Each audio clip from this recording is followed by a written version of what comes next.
So, Kim, since you had mentioned that Tanlyn is a bit of a drama maker, I kind of like to ask you first, what is it that Tanlyn does that, in a responsible way, that adds to the game in when it comes to sort of creating that drama or creating that chaos? So I think Tamlin has grown crazy as a player since we started doing this because we play so much, and we play so often, and so I think what Tamlin does is more like creating okay, creating interesting problems, but not ones that entirely derail.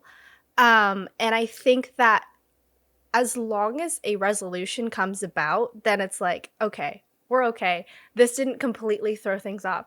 Because Tanlyn and I have played with some pretty crazy Chaos Gremlins. And that's probably stories for later on in this episode. But based on that experience, that has completely like derailed our campaigns, and just completely switched things up. Mind you, they're like home games, so they're totally different than doing like actual plays and things like that. But it was still like, what do we genuinely were all at the table being like, what are you doing? You can't be doing this. It was so bad. I can't wait to tell this story actually.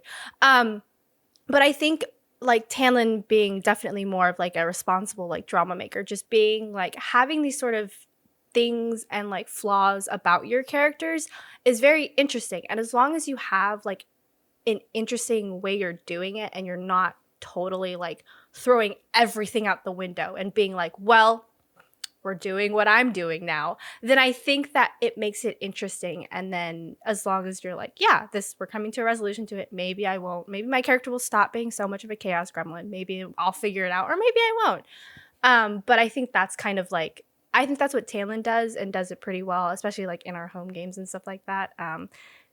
They've made some characters that are very fun and interesting and a little bit chaosy, but mostly just like there to be like, yeah, I like to be a problem sometimes.